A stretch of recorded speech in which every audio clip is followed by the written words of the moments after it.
जय भीम नमो बुद्धाय सर्वांना परत एकदा. जय गुरु. हा जय. एक प्रश्न विचारला सुरुवातीला, श्रामणेर म्हणजे काय?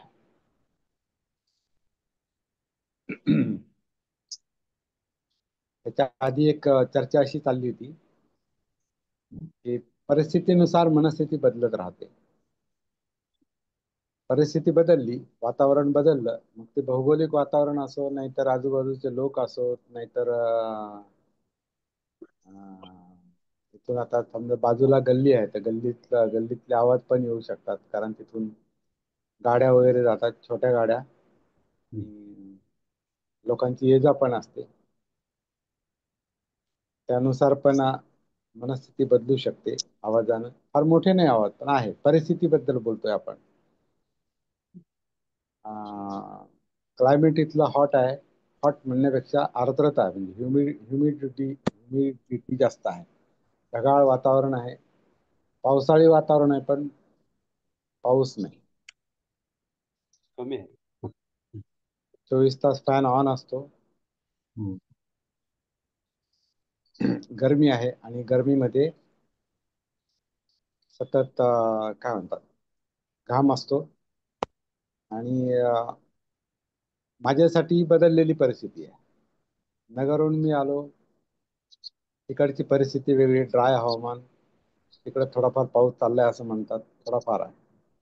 इकडे पाऊस नाही, पण ढगाळ हवामान आणि खूप आर्द्रता आहे. म्हणजे त्यामुळे सतत घाम आहे. त्याचं चिवर अंगावर घेणं, हे सुद्धा आतमध्ये गरम होतं फार. पण ते आता फॉर्मॅलिटी आहे, काय म्हणतात, औपचारिकता आहे. माझ्यासाठी हे श्रामणेर बनणं आणि त्यासाठी चिवर अंगावर ठेवणं, ही माझ्यासाठी बदललेली परिस्थिती आहे. परत बदललेले मी आता वेशभूषा बदलली आपली. मुंडन केलंय, रोज करावं लागतं. म्हणजे करावं लागतं म्हणजे करतो मी मी करतो. आणि रोज मुंडन आणि रोज दाढी. तर आपला आपला लुक बदलतो, आपला पेहराव बदलतो, आणि एक वेगळं फील येतं मग त्याच्यामुळं. एक वेगळं फील येतं. आपण जे नेहमीच रुटीन, काय म्हणतात त्याला, सिव्हिल ड्रेस घालतो, आपला नेहमीचा जो ड्रेस घालतो आपण, तर तो नेहमीचा ड्रेस आपल्याला फार चॉईस ठेवतो. चॉईस चॉईस म्हणजे काय, हे अशाच रंगाचे कपडे घातले पाहिजेत, तशाच रंगाचे कपडे घातले पाहिजे, टी शर्टच घातला पाहिजे, हा, काय होतं, असा फुल शर्ट घातला पाहिजे किंवा हाफ शर्ट घातला पाहिजे. त्याच्यामध्ये आपण आपली फार चॉईस असते. चॉईस मध्ये आपण विचार करतो, आणि मग कधी कधी हे हे बरोबर नाही, ते बरोबर नाही, हे असं पाहिजे, तसं पाहिजे, असा आपल्याला विचार करत बसावा लागतो. आणि त्याच्यामध्ये आपलं माइंड व्यस्त असतं. म्हणजे त्या विषयांचं ध्यान करतं ते. इकडं ध्यान जातं, तिकडं ध्यान जातं, ह्या कलरवर ध्यान जातं, त्या कलरवर ध्यान जातं. आणि शेवटी संतुष्टी कुठंच मिळत नाही. कोणता एक कोणता एक कपडा आपल्याला जास्त काळ चालत नाही, आपण बदलत राहतो. म्हणून आपण आपल्या घरामध्ये आपण आपले कपडे जर मोजले, तर किती किती असतील, आता ज्याचं त्यानं बघायचं. काही लोक कमी वापरतात, म्हणजे संतुष्ट असतात थोड्या याच्यामध्ये, पण काही लोकांना खूप कपडे लागतात, कारण कपाटाचे कपाट भरलेले असतात. साड्यांनी सुद्धा, महिलांच्या साड्यांनी त्यांचं कपाट भरलेलं असतं. आणि मग ही साडी घालायची का ती घालायची का ती ह्या कार्यक्रमाला ही घालू का ती घालू का. पुरुषांचं पण असं करू का तसं करू का. केस आहेत तर मग आता त्याचं निगा राखणं आलं, त्याचं भांग पाडणं आलं. मिशा आहेत तर त्याला कोरणं आलं, त्याला कट देणं आलं, है ना. कोणता कट द्यायचा मिशांना ते आलं. ते सगळंच आलं मग त्याच्यामध्ये.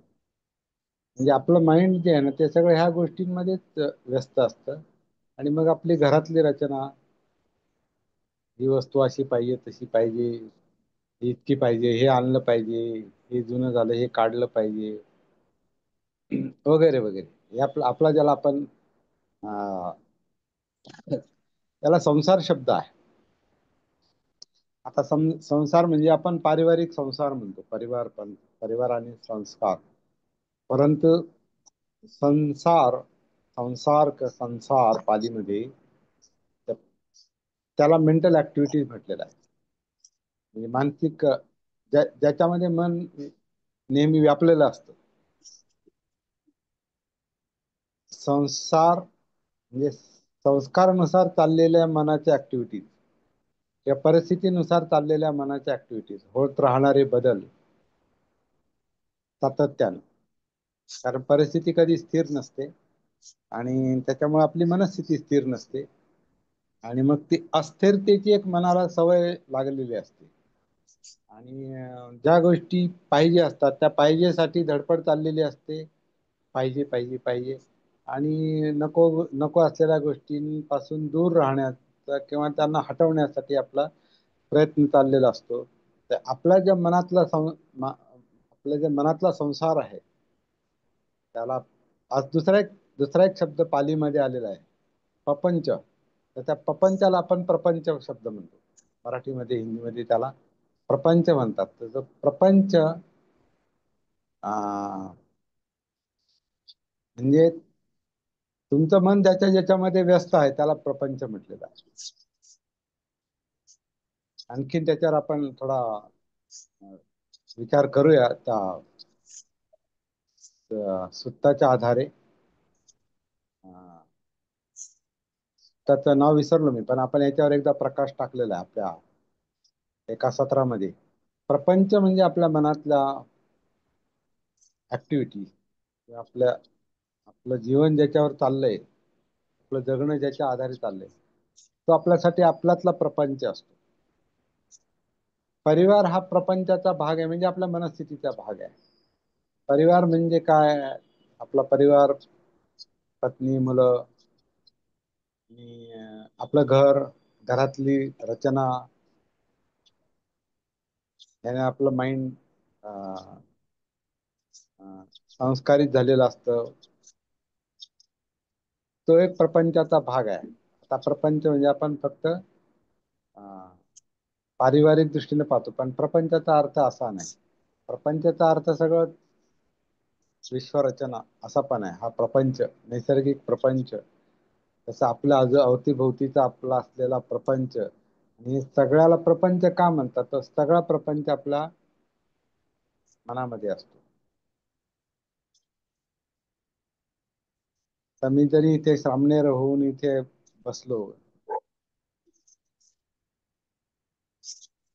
पण माझ्या मनातला प्रपंच माझ्या मनात आहे, असणार, कारण ते संस्कारित अस्तित्व आहे. त्याला आपण मेमरी म्हणतो. तर ते संस्कारित अस्तित्व माझ्या मनात आहे. तर मेमरीतल्या गोष्टी केव्हाही माझ्या मनात इथं अलिप्त राहून सुद्धा येऊ शकतात. पण आता श्रामनेर आहे. श्रामनेर म्हणजे काय थोड्या वेळाने सांगतो. आता मी श्रामनेर आहे आणि हे चिवर घेऊन घालून मी इथे बसलो. मुंडन केलेलं आहे, दाढी केलेली आहे, मिशा मिशा तर नसतातच कधी मला, पण दाढी पण रोज काढतो, मी करतो. आणि मशीननं माझं मी हे सगळं कमी करतो आणि ब्लेडनं पण सगळं काढतो. म्हणजे मला आता याचा विचार करायची गरज नाही. केस असे आहेत काय, तसे आहेत का, फार भुरकट झालेत का, तेल लावलं पाहिजे, भांग केला पाहिजे, तो विषय नाही आता. मिशांचा मला कधी विचार करावाच लागला नाही. दाढी पण वाढू नाही, खुंट वाढू नये, कारण आता आपण आणि ते आपण लोकांसमोर बसतो. लोकांचा पाहण्याचा जो दृष्टिकोन, कधी कधी आपला जो पेहराव हे जो असतो ना, आपण बऱ्याचदा आपली चॉईस ही लोकांच्या याच्याप्रमाणे पण बनलेली असते. आपलं हे असलं करणं म्हणजे आता म्हणजे मला असं पण म्हणायचं की माझं मुंडन करणं किंवा हे सगळं करणं किंवा चिवर घालणं हा एक सांस्कृतिक भाग पण आहे. की हे एका दृष्टीने बाहेरच्या दृष्टीने पाहिलं तर सांस्कृतिक भाग पण आहे. कारण लोकांना हे जीवन म्हणजे शिवरवरचं जीवन, सामनेर असो भिक्षू असो, किंवा इतर जे काही परंपरा आहे साधू संतांच्या, ते याने लोक भारावून जातात.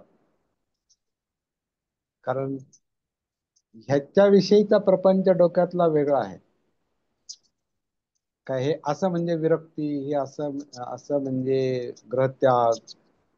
पण बुद्ध धर्माच्या याच्यामध्ये, आता मी श्रामणेरच्या थोड्याशा याच्याबद्दल बोलतो थोडस. बुद्धांनी बुद्धांच्या काळापासून जी काही ही गोष्ट चालत आलेली आहे, श्रामणेर भिक्षू आणि उपासक, म्हणजे भिक्षू आणि उपासक म्हणजे चिवरधारी आणि बिगर चिवरधारी म्हणजे इतर लोक. तर त्यांना ते बुद्ध धम्माच्या याच्यामध्ये आहेत, प्रवाहामध्ये आहेत. अं, त्यांना त्यांची ह्या दोन भागामध्ये सर्वसाधारणपणे विभागणी केलेली आहे. दोन म्हणजे चार भाग: भिक्षू, भिक्षुणी, उपासक, उपासिका. हे दोनच भाग आहेत, भिक्षू आणि उपासक. अशी परंपरा आहे. आता ही परंपरा भारतामध्ये तेवढी प्रबळ नाही, बौद्ध राष्ट्रांमध्ये ती प्रबळ आहे. म्हणजे तो त्यांच्या सामाजिक जीवनाचा भाग बनलेला आहे. काल मी बोललो की 2-3 वेळा श्रीलंकेत गेल्यानंतर ते त्यांचं तिथलं बौद्ध जीवन जे आहे ना, ते लगेच लक्षात येतं. रस्त्याने सहज असे भिक्षू फिरताना दिसतात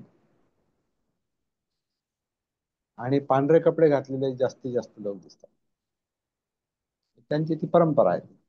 आणि बाकी रंगीत हे ते आहे ते आता, कारण सगळं जगच आता कलरफुल झालेलं आहे, जास्तीत जास्त वेस्टर्नाइज झालेलं आहे. त्याच्यामुळे कलरफुल जीवन आहे ते. आणि आपल्याकडे पण कलरफुल जीवन आहे, नाही असं नाही. वेस्टर्न लोकच कलरफुल असं असं नाही.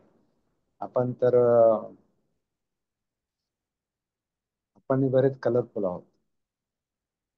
सगळेच असतात कलरफुल. आवड, माणसाला कलर आवडतात, रंग आवडतात. पण आता हे बौद्ध जीवन जे आहे हे थोडस थोडस नाही, बेसिकच आहे ते. संतुष्टीचं जीवन आहे.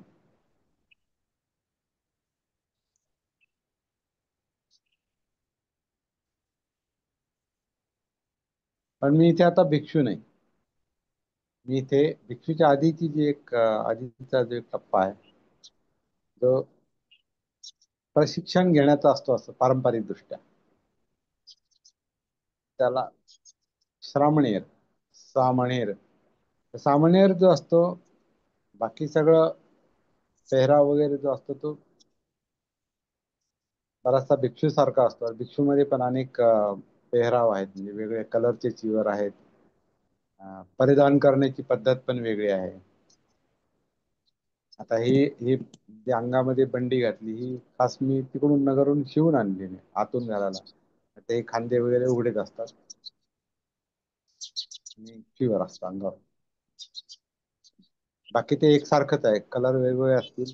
परंतु सर्वसाधारणपणे भिक्षू आणि सामणेर यांचे हे चिवर म्हणून जे पेहराव असतात, ते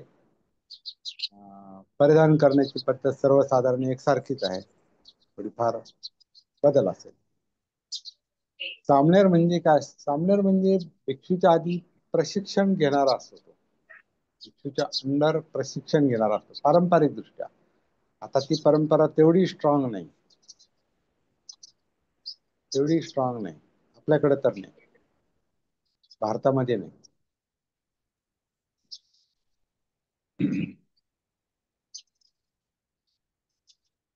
मला भंते ज्ञानालोक श्रीलंकेचेच आहेत ते.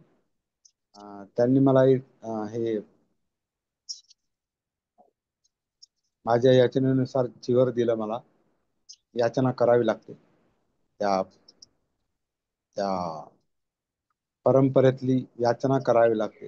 अहं याचामी बनते वगैरे वगैरे म्हणून ते चिवर देतात. ते चिवर मी घेतलं. आता श्रामणेर आहे आणि 7 तारखेला हे चिवर मी परत देईल, उतरवेल. श्रामणेर भिक्षू म्हणजे भिक्षू असं, पण श्रामणेर हा साधू संन्यासासारखा किंवा भिक्षू सारखा नाही, गृहत्याग नाही. हा गृहत्याग नाही, हा एक हा एक वेगळा अनुभव घेण्याचा एक प्रयत्न आहे. अनुभव घेण्याचा प्रयत्न आहे. सक्ती नाही. बुद्धांनी कधी कोणावर सक्ती केली नाही. बौद्ध परंपरा ही सक्ती करत नाही. आणि तुम्ही चिवर घातलं म्हणजे चांगले बौद्ध बनता, आणि चिवर नसलं म्हणजे चांगले बौद्ध नाही, असा काही प्रकार बौद्ध धर्मामध्ये नाही खरं म्हणजे. त्यासाठी बुद्धांची एक धम्मपदातली गाथा आहे की म्हणजे अं, केवळ काशाय वस्त्र म्हणजे चिवर, केवळ काशाय वस्त्र परिधान केल्याने कोणी श्रमण होत नाही, म्हणजे भिक्षू होत नाही किंवा श्रामणेर होत नाही केवळ कपडे परिधान केल्याने. तर जो आपल्या मनातला मनातल्या ज्या विकृती आहेत, ज्या यातना निर्माण करतात, दुःख निर्माण करतात, मानसिक विचलन निर्माण करतात, त्या विकृती अं, मुख्य दोन आहेत: लोभ आणि द्वेष आहे. पाहिजे हे पाहिजे आणि ते पाहिजे आणि नको, डिझायर, तृष्णा. तृष्णेची हे दोन रूप आहेत: लोभ आणि द्वेष. पाहिजे आणि नको. जे नको ते पण पाहिजेच असते. त्यांना नाही पाहिजे आपण म्हणतो. हे नाही पाहिजे म्हणजे ही पाहिजेच आपल्याला. काय पाहिजे? हे नाही पाहिजे, हेच पाहिजे. आणि इकडे पाहिजे पाहिजे याला तर काय अंत नाही. हेही पाहिजे आणि हेही पाहिजे. हे पाहिजे म्हणजे आपलं पाहिजे, आणि हे आपलं नाही पाहिजे. या दोन्ही इच्छा आहेत, या तृष्णा आहेत. तर ह्याच्यामुळे मन विचलित होतं. ह्याचा परिणाम आपल्याला जो भोगावा लागतो, तो यातना आहे, तो दुःख आहे. ते मनाचं विचलन आहे.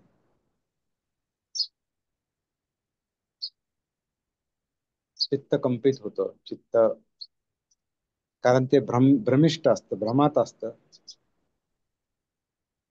त्यामुळे ह्या विकृतींचा, लोभ आणि द्वेषाचा त्याच्यावर परिणाम होतो. तर बुद्धांनी त्या गाथेत असं म्हटलेलं आहे की जो हे चित्तशुद्धीसाठी प्रयत्न करतो तोच चिवर घालण्याचा अधिकारी आहे, म्हणजे तोच श्रमण श्रमण बनण्याचा अधिकारी आहे. म्हणजे बुद्धांनी कपड्यावर अं, कपड्यावर कोणाचं मूल्यमापन नाही केलं. पण या कपड्याचा एक छान असा फायदा होतो. तो असा की जसं मी सुरुवातीपासून मगापासूनच म्हणतो की आपल्याला कोणत्या गोष्टीचा विचार करत बसण्याची गरज पण नाही पडत. हे कपडे असे पाहिजे आणि तसे पाहिजे, हा कलर असा पाहिजे आणि तसा पाहिजे, टी शर्टच घालू का, आणि हे असं शर्ट घालू का, ह्या कलरचं घालू का, हे सगळं विचार करण्याची आपल्याला तेवढ्यापासून मनाची सुटका होते तेवढ्यापुरती तरी. म्हणजे मला तरी आता 7 तारखेपर्यंत मला तो विचार करण्याची गरज आहे.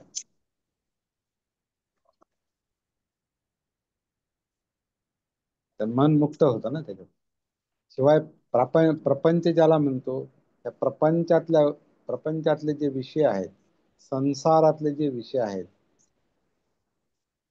त्या विषयापासून थोडस मन मोकळं होतं. आणि मग ते जीवनाविषयीच्या चिंतनाला अनुकूल बनतं.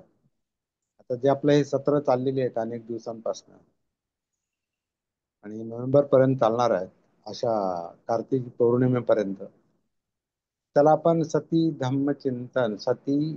धम्मचिंतन असं म्हणतो. आणि वर्षावासात चाललंय म्हणून वर्षावासकालीन सती धम्मचिंतन असं आपण म्हणतो. तर सती म्हणजे भान आहे, जागृती आहे. आणि आपण जागृतीतूनच आपण धम्माचा विचार करू शकतो, धम्मावरचं चिंतन करू शकतो, धम्माचं अवलोकन करू शकतो.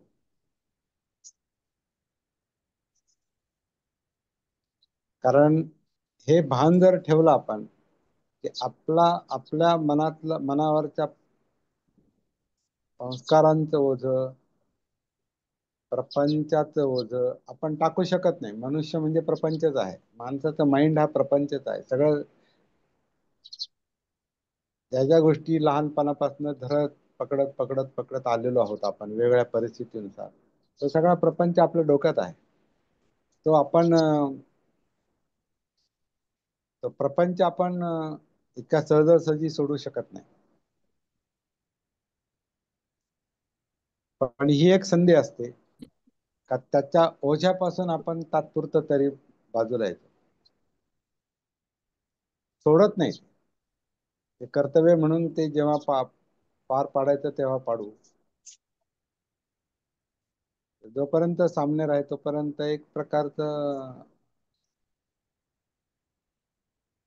म्हणजे काय, अनेक अनेक विषयांचं ओझं मनावरचं ऑटोमॅटिक कमी होतं. तुमच्या गरजा कमी झाल्या, तुमची जीवनशैली इतकी सिंपल, साधी, संतुष्टीची बनली ना, तर तुमच्या मनावरचं ओझं तुमचं खूप मोठं कमी होतं. आणि मग खरं चिंतन सुरू होतं. मग खरा धम्म समजायला सुरुवात होतं. कारण धम्म म्हणजे मनोधम्म. आपल्या मनापर्यंत पोहोचायचं असेल तर मनावरचं ओझं कमी केलं पाहिजे आधी, आणि मनाला शांत केलं पाहिजे. कारण ते ओझं कमी झालं की ते शांत होतं. त्याला समथा म्हटलेलं आहे. समथ, शांतता. म्हणून आधी आधी समथा येते, शांतता येते. शांतता आली, मन स्थिर आणि शांत झालं, जसं स्वच्छ पाणी, आधी पाणी स्वच्छ, आणि ते पाणी जर शांत असेल तर ते पाणी ज्याच्यात आहे, ते भांड्यात असो नाही तर तळ्यात असो, त्याचा तळ दिसू शकतो. स्वच्छ पाणी आणि स्थिर पाणी, ही समतेची अवस्था, ही शुद्धीकरण आणि शांती म्हणजे ट्रँक्युलिटी म्हणजे मनाची स्थिरता जर असेल, तर मन ही ऍक्टिव्हिटी आहे, मन ही शक्ती आहे, मन ही कायम सक्रियत आहे. पण ते शांत नसल्यामुळे त्याच्यात काय चाललंय, म्हणजे त्यातली सक्रियता म्हणजे काय, म्हणजे त्यातलं संसाराचं काय चाललंय, त्यातल्या प्रपंचाचं काय चाललंय, विचारांचं काय चाललंय, भावनांचं काय चाललंय, जाणीवांचं काय चाललंय, हा गोंधळ जोपर्यंत काही मर्यादेपर्यंत स्थिर आणि शांत होत नाही, तोपर्यंत आपण त्याच्यात उतरून त्याचं अवलोकन करू शकत नाही. म्हणजे मनोधम्मात उतरल्याशिवाय त्याचं अवलोकन, आपण धम्मांचं अवलोकन करू शकत नाही, धम्मचिंतन करू शकत नाही. हे आता हे माझे अनुभव आधीचे पण आहेत, आणि आता ते मी आणखीन वेगळ्या वातावरणामध्ये असल्यामुळे, वेगळ्या परिस्थितीमध्ये असल्यामुळे मला आणखीन त्याची सखोल एक जाणीव होत चाललेली आहे की तुमचे विषय विषय आपले खरंच अभ्यास करायचा असेल तर खरंच अभ्यास करायचा असेल तर आपल्याला थोडीशी अशी जबाबदारी घ्यावी लागते, ही रिस्क घ्यावी लागते. रिस्क आहे म्हणजे रिस्क सगळेच मानत नाहीत, ते पण आपल्याला लक्षात घेतलं. काय रिस्क वगैरे काय, काहींचे तर काय काय चाललेलं हे आपल्याला माहिती आहे, तो आपला विषय नाही. तर बुद्धांच्या संघाविषयी होतो, बुद्धांच्या परंपरेविषयी बोलतो, बुद्धाविषयी बोलतो, धम्माविषयी बोलतो, आणि त्याला धरून चाललेल्या संघाच्या परंपरेविषयी बोलतो. आणि ते बुद्ध किंवा ते संघ, ते बुद्ध, त्यांनी सांगितलेला धम्म आणि त्यांच्या अंडर चालत असलेला तो संघ, तो आज आहे की नाही अस्तित्वात, हा वेगळा मुद्दा आहे. पण आपण मात्र आयडियल आदर्श, आपण म्हणतो ना, बुद्धं शरणं गच्छामि, धम्मं शरणं गच्छामि, संघं शरणं गच्छामि. आपण हे जे आदर्श आहेत, हे जिथं आपल्याला पोहोचायचंय, कारण त्याच्यामुळे दुःखमुक्ती मिळणार आहे, जो आपल्या जीवनाचा उद्देश आहे, जगण्याचा उद्देश आहे. तर हे जे तीन आयडियल आहेत, हे काय दृश्य आयडियल नाहीत. तर बुद्ध कुठे आहेत? बुद्ध म्हणजे बोधीची अवस्था ज्यांना मिळालेली आहे, ते त्यांचं ते बोधी माइंड, आता सिद्धार्थ गौतम बुद्ध ही व्यक्ती आणि त्यांचं बोधी माइंड, हे दोन वेगळे विषय आपल्याला मानावे लागतात. पण सिद्धार्थ गौतम शरणं गच्छामि असं नाही म्हणत, आपण बुद्धं शरणं गच्छामि म्हणतो. आज ते नाहीत तरी बुद्धं शरणं गच्छामि म्हणतो. का? तर बुद्ध म्हणजे फक्त सिद्धार्थ गौतम बुद्ध नाही, हे बुद्धांनी सांगितलं. हा बोध, ही बोधी कशामुळे मिळते? तर आपल्या या सतीच्या संशोधनानुसार जागृतीमुळे ती बोधी मिळते. म्हणजे आपण बुद्धं शरणं गच्छामी म्हणतो, म्हणजे जागृतीला शरण जातो, जागृतीचा आधार घेतो, जागृतीचा आश्रय घेतो, म्हणजे सतीचा आश्रय घेतो. म्हणून आनापान सती, कायानुसती, वेदनानुसती, चित्तानुसती आणि मनोधम्मानुसती. तर हे बुद्धं शरणंग आहे, जागृतीला शरण आहे. जागृतीतून जे जे आपल्याला मिळतं, सापडतं, ज्याची ज्याची बोधी आपल्याला मिळत जाते, थोडी थोडी थोडी थोडी थोडी, त्याच्या आश्रयानेच आपण पुढे जातो. तर बुद्ध बुद्ध किंवा जागृत व्यक्तीला ज्यांना बोधी प्राप्त होते त्यांना काय दिसतं? तर अस्तित्व दिसतं. हे संस्कारित अस्तित्व दिसतं, जे आपण मगापासून म्हणतोय, प्रपंच, संस्कार, संसार. संसार, संस्कार, प्रपंच या समानार्थी बाबी आहेत. तर हे ज्यांना दिसतं त्यातले धम्म दिसतात, म्हणजे सत्य दिसतं, तो धम्म आहे. म्हणजे सत्य शोधण्याचं काम म्हणजे धम्मं शरणंग आहे. वास्तव, सत्य शोधण्याचं काम म्हणजे धम्मं शरणंग आहे. बुद्धांना शरण म्हणजे जागृतीला शरण.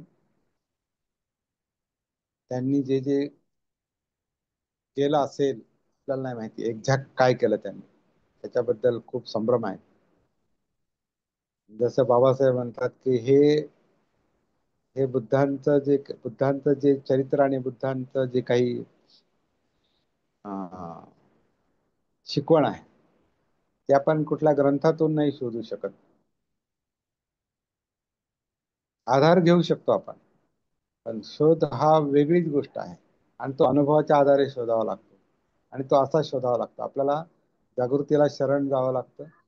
आणि जागृतीतून जे दिसतं ते सत्य म्हणजे धम्म आहे. आणि या मार्गावर जे चालतील तो संघ आहे. आता आधुनिक याच्यामध्ये तो संघ म्हणजे भिक्खू संघ नाही फक्त, किंवा श्रामणेर संघ पण नाही. श्रामणेर संघ वेगळा म्हणता येत नाही, पण चिवरधारी आणि उपासक एवढेच धर्माच्या मार्गावर चालतील शक्यता जास्त आहे. यांच्यासाठी ती शक्यता आपल्यासाठी जे या बौद्ध मार्गावर आहेत, बौद्ध आहेत खऱ्या अर्थानं, त्यांना बुद्ध हे जवळचेच आहेत. अगदी जवळचे, अगदी हार्ट मधला विषय आहे. जे बौद्ध नाहीत त्यांच्यासाठी बुद्ध हा हार्टचा विषय बसू शकत नाही. बाबासाहेबांनी म्हटलेलं आहे की बौद्ध धर्माची दीक्षाच घेतली पाहिजे. जशी आता भिक्षूची दीक्षा आहे, श्रामणेर दीक्षा आहे, तशी बौद्ध बनण्याची पण दीक्षा पाहिजे. म्हणजे कसं तो विषय हार्ट मध्ये येतो, कारण माणूस त्याच्यासाठी कमिट होतो, प्रतिज्ञा करतो, काहीतरी ठरवतो की मला हा आता मी बौद्ध बनलेलो आहोत, दीक्षा घेतली, बौद्ध बनलो. आता बुद्ध कोण, मग धम्म काय, संघ कशाला म्हणायचं, संघ कोणाला नाही म्हणायचं, संघ कशाला म्हणायचं, कशात संघ सामावलेला आहे, धम्म कशात सामावलेला आहे, बुद्ध कशात सामावलेले आहेत, हे सगळ्या गोष्टींचा विचार करायला माणूस केव्हा तयार होतो, जेव्हा कमिटमेंट असेल तर, तेव्हा तो दीक्षा घेतो. दीक्षेचा अर्थ हा आहे. दीक्षा म्हणजे फक्त काहीतरी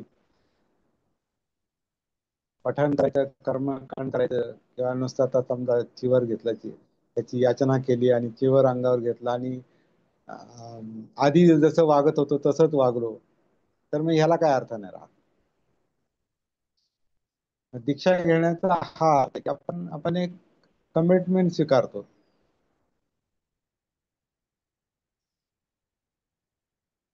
दीक्षा न घेता पण तुम्ही कमिटमेंट स्वीकारू शकता, परंतु ते फार कठीण आहे. कारण बुद्धाने काय कोणती आधी दीक्षा घेतली नाही. बुद्धाने स्वतःच शोधलंय सगळं.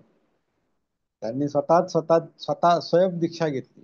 तो म्हणतो हा एक फार मोठा पुढच्या काळातला एक संभाव्य मुद्दा येऊ शकतो परत, बुद्धाच्या काळात जसा होता, स्वतः बुद्धासाठी जसा होता. स्वयंदीक्षा,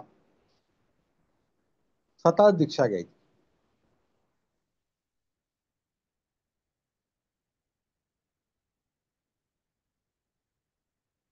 जसं एक सुत्त निपातामध्ये असं म्हटलेलं आहे की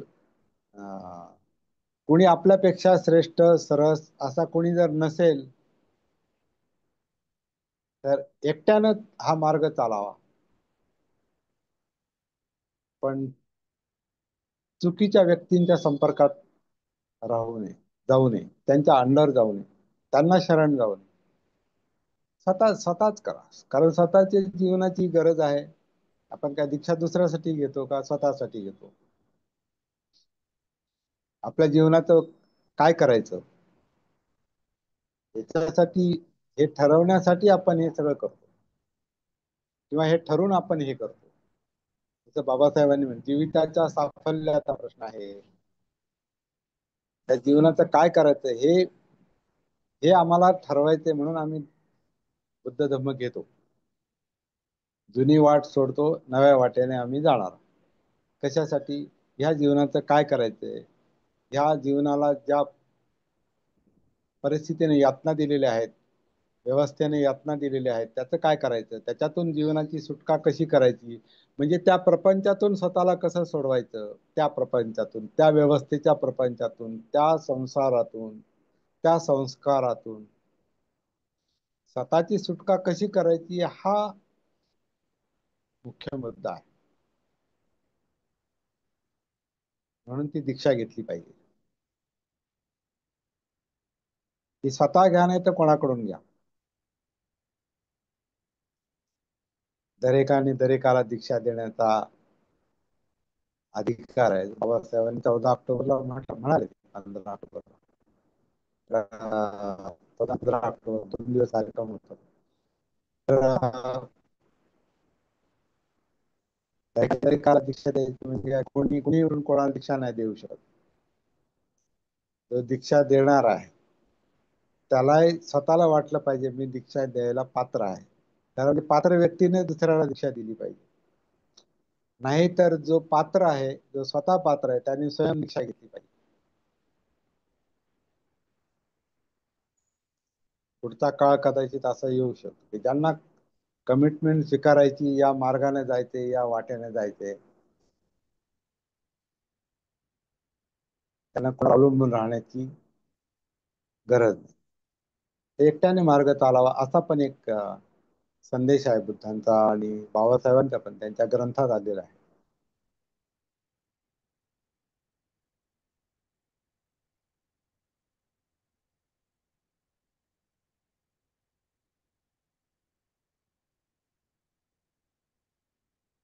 तर हे साम्य बनलेलं आहे.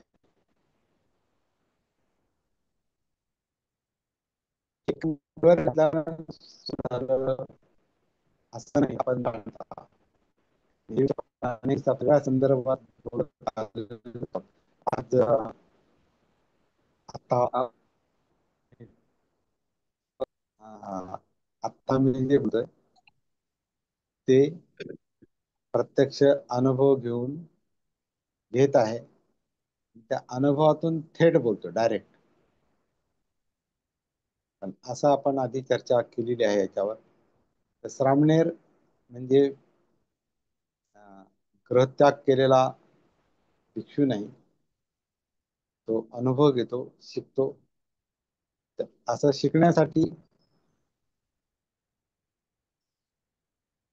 त्याला वाटतं असं काही करावं, ते केलं पाहिजे. कालच मला भूषण सोनवणे म्हणाले की आम्हाला जर श्रामणेर व्हायचं असं, तर म्हटलं होऊ शकत, शिकायचं असेल शिकू शकता, याला कोण अडवणार आहे? ठीक आहे, कोणाची मालकी नाही, याला आपल्या बंधनात बांधता येत नाही. हे आपल्या जीवनाचं काय करायचं याच्याशी संबंधित हा मुद्दा आहे. आणि ज्याला वाटतं की आपल्या जीवनाची जबाबदारी आपल्या स्वतःवर घेतली पाहिजे, तोही बाबासाहेबांचा आदेश आहे. ज्याने त्याने आपल्या जीविताची जबाबदारी आपल्या स्वतःच्या शिरावर घेतली पाहिजे. तर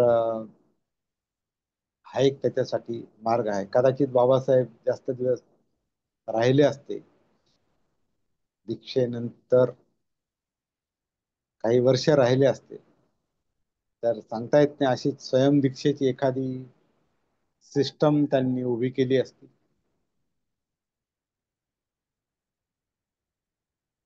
कारण नवीन प्रकारचा धम्मसेवक किंवा भिक्षू किंवा जे काय असेल, तो नवीन प्रकारचा बौद्ध निर्माण करण्याची त्यांची इच्छा होतीच. तसा त्यांचा आदेश पण होता. नवी वाट तयार करावी लागेल असं पण ते म्हणाले. जे मूळ बुद्धांनी जे काही सांगितलं ते आपल्याला शोधावं लागेल, आणि ते फार असं कर्मकांडातलं जीवन नसतं पाहिजे. भिक्षू बनणं म्हणजे श्रामणेर बनणं म्हणजे कर्मकांड नाही. ही एक संधी असते आपल्यासाठी, जसं मी मगापासून सांगतोय. थोडस आपण त्या अं, व्यावहारिक गोष्टीतून जेव्हा बाजूला येतो, तेव्हा अनेक अनेक गोष्टींचं, वस्तूंचं, विषयांचं, लोकांचं जे मनावर ओझं असतं, प्रपंचाचं जे बाह्य प्रपंचाचं जे ओझं असतं, ते थोडंसं कमी होतं आणि मन स्थिर होण्यासाठी आपोआपच ते त्याचा परिणामच आहे तो. ते स्थिर समतेकडे येते, शांततेकडे येतं, स्थैर्याकडे येते, आणि मग धम्मचिंतनाला सुरुवात होते, आणि मग सत्य सापडतं, आणि त्याचा मग आपल्याला पुढच्या जीवनामध्ये उपयोग होतो. आज मला वाटतं इतकंच पुरेसं आहे. माझं बोलणं मी या ठिकाणी थांबवतो. जय नमो बुद्धाय. आणि तुमच्यासाठी तुम्ही माईक ओपन करू शकता. रेकॉर्डिंग मी तात्पुरतं बंद करतो.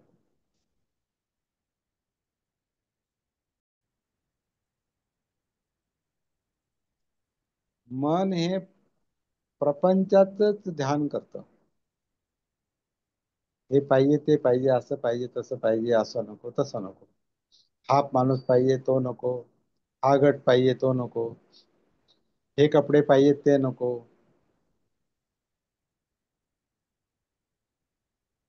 कधी कधी असं असं म्हटलेलं आहे, उदाहरण काही ग्रंथांमध्ये उदाहरणं अशी अशी आलेली आहेत का, म्हणजे भिक्षू पण असं म्हणू शकतात की नाही नाही, ते तसं चिवर मला मिळालं असतं तर बरं झालं असतं, तसं असतं तर बरं झालं असतं, हे असं नको. किंवा त्या भिक्षूला इतके लोक मानतात, ते मला मानलं असतं तर बरं झालं असतं, मला मला तसं मान्यता पाहिजे. म्हणजे ही स्पर्धा कुठेही चालू आहे, कारण ही आतली गोष्ट आहे, मनातली गोष्ट आहे.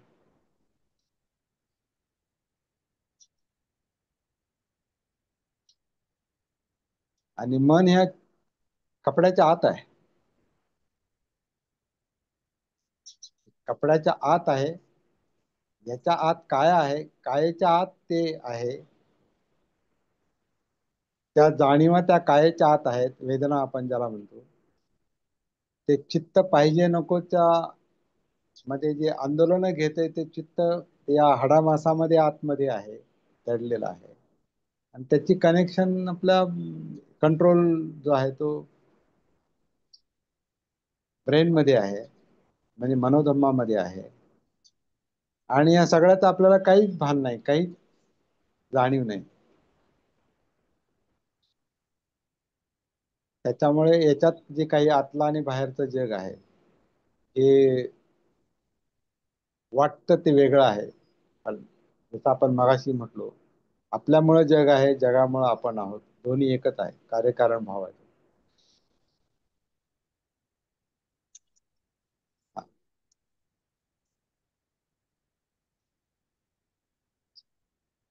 सर पूर्वी ना म्हणजे प्रपंच बाहेर नाही, प्रपंच आतच आहे. हं, हं. तर प्रपंचाचेच आपल्यावर संस्कार हं, आहेत, हं. आणि त्याच्यावर आपला संसार चाललेला आहे. संसार म्हणजे प्रपंच. प्रपंच प्रपंच संसार म्हणजे केवळ परिवार नाही. हं. सगळ्या जगाला. आता काही हं, काही काही ठिकाणी असा पण उल्लेख येतो ना, गड्या रे प्रपंच हा लटका. लटका म्हणजे खोटा. त्याला काही हा, हा खोटा आहे. हं, गड्या रे प्रपंच आता ते कशाला म्हणतात ते काव्य हे माडगुळांचं जे आहे रचना, ते प्रपंच कशाला म्हणतात?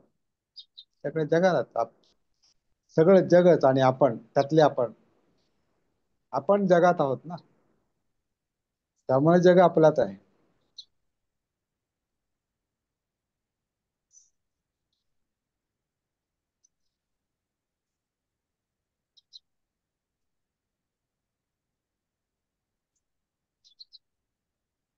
ते फार पूर्वी चांगलं गाणं आहे. हा हं, हा. म्हणजे लहानपणी असं पावसाळ्याचे दिवस वगैरे असे असले ना, असे चित्रविचित्राचे किडे वगैरे असे यायचे ना, तर आम्ही असं घाबरून जायचो. आम्ही म्हणायचो त्याला मारून टाकू वगैरे असं. तर माझे वडील असे सहज म्हणायचे ते, नका नका मारू म्हणे, हा प्रपंच आहे, आपण जसे आहोत तसे ते सुद्धा आहेत. ते असे वा, म्हणजे नकळत किती बोलायचे. किती मोठी शिकवण आहे. सोपी आहे ना, काही नसतं काही. हं, हं, फार सोपं आहे ते. पण ते हं, काही लोकांनी त्याच्या व्याख्या आणि प्रचारात असं आणलेलं आहे की प्रपंच म्हणजे नवरा बायको आणि पोरं हे प्रपंच. तर ते त्याचा भाग आहे तो. पण तेवढंच प्रपंच नाही. हं, प्रपंच म्हणजे सगळं जग आहे. किती छान सांगितले वडिलांनी ते. हं, पाणाती पाता वेरमणी हं, सिक्खापदं समादियामी का. हं, तसं प्राणी, हं, इतर प्राणी आणि आपण एकच आहोत हे समज आपल्याला नसते, म्हणून आपण अतिपात करतो, त्याच्यावर अतिक्रमण करतो, म्हणून हत्या होतात. त्या हत्या ऍक्च्युअली दुसऱ्याची नसते, ती आपलीच असते. कारण तो जो मारतो त्याच्यावर त्याचा परिणाम होणारच ना, संस्कार होणारच ना. तो स्वतः सुटत नाही त्याच्यातून. त्याच्या मनात ते सतत राहतं. मी असं केलं, अच्छा. हं, मी असं असं वागलो, मी असं असं कृत्य केलं. हे आपल्या मनातलं कुठे जातं? जे आपण केलेलं असतं ते आधी. जे हं, चुकीचं असतं तेही आपल्या मनात असतं, जे बरोबर असतं चांगलं असतं तेही आपल्या मनात असतं. ह्याला संसार म्हटलेलं आहे, ह्यालाच प्रपंच म्हटलेलं आहे. कारण ते सगळं प्रपंचाचा खेळ मनातच चाललेला आहे ना.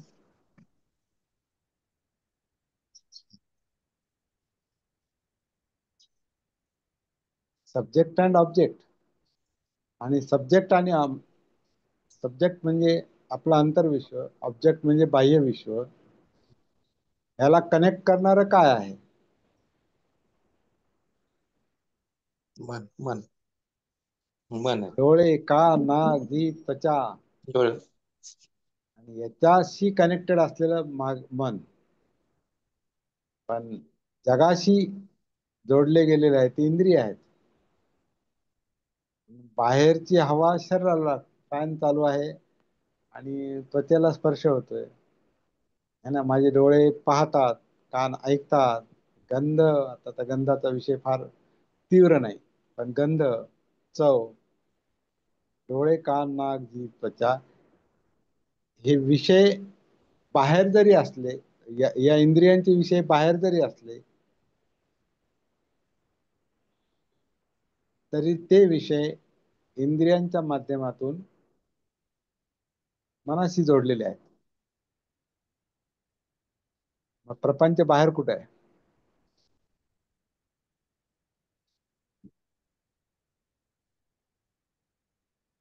म्हणून तिथपर्यंत पोहोचावं लागतं. आणि ते ते अंतर्भान आपल्याला आलं पाहिजे, आत्मभान आलं पाहिजे, जागृती आली पाहिजे. ते काम सती करते. आपण आहेत म्हणूनच प्रपंच आहे. आपण आहे म्हणून प्रपंच आहे, प्रपंच आहे म्हणून आपण आहोत. बरोबर.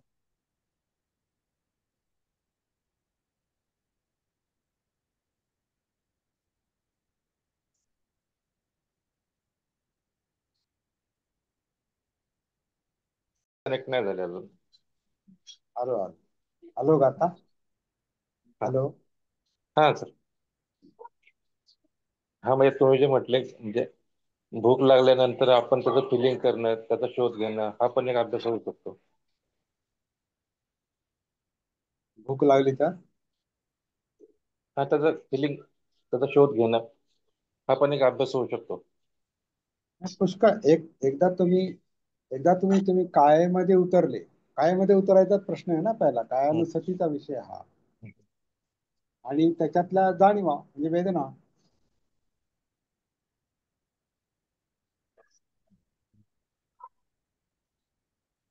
लक्षात आलं म्हणजे.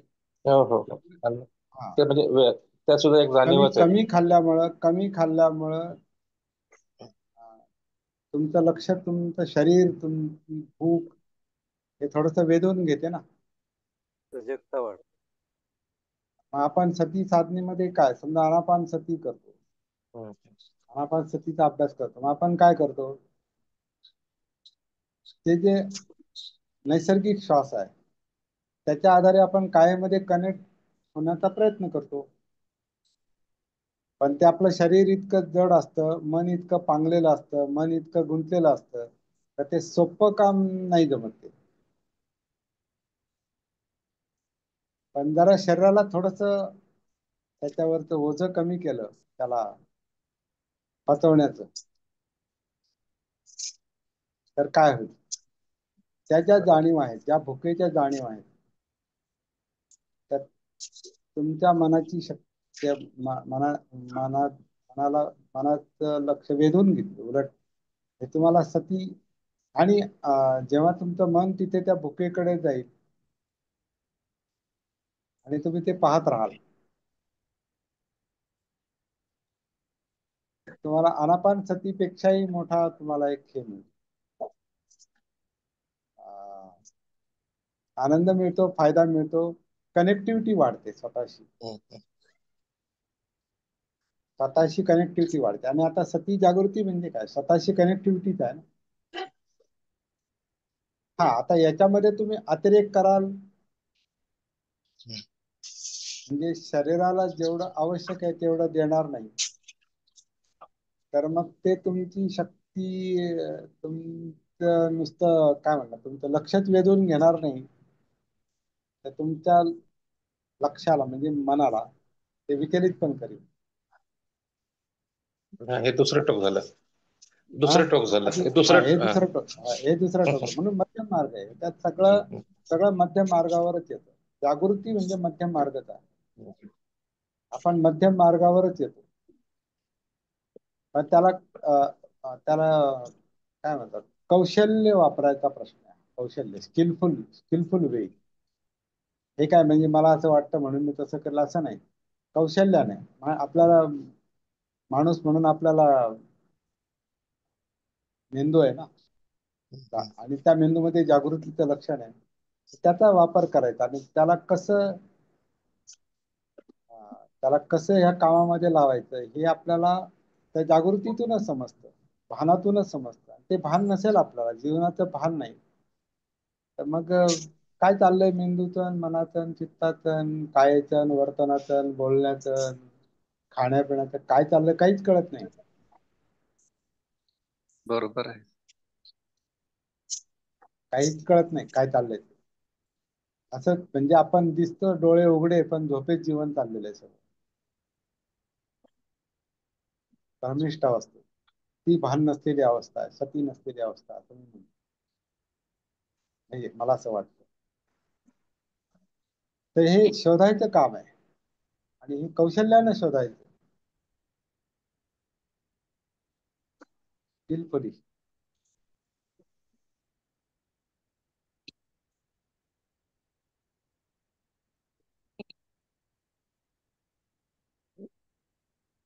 आपल्या आता हे चाललेलं आहे, पण जागृतीच्या कार्यशाळेत किंवा सती साधनेच्या निमित्ताने हे संशोधनाचंच काम आहे, शोधायचं काम आहे.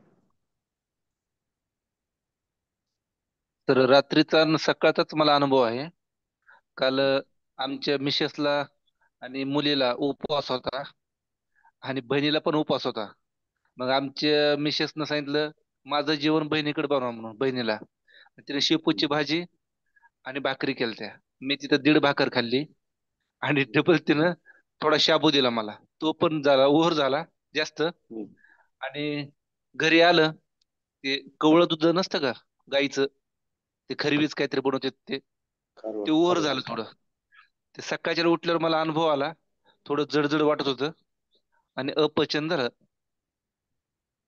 हे आवडीचा जास्त पदार्थ स्ट्रॉंग दूध, असल्यामुळे थोडं जास्त स्ट्रॉंग दूध असतं. हम्म. पहिलं दूध असतं ना ते जास्त स्ट्रॉंग, पचायला अवघड असतं. हा.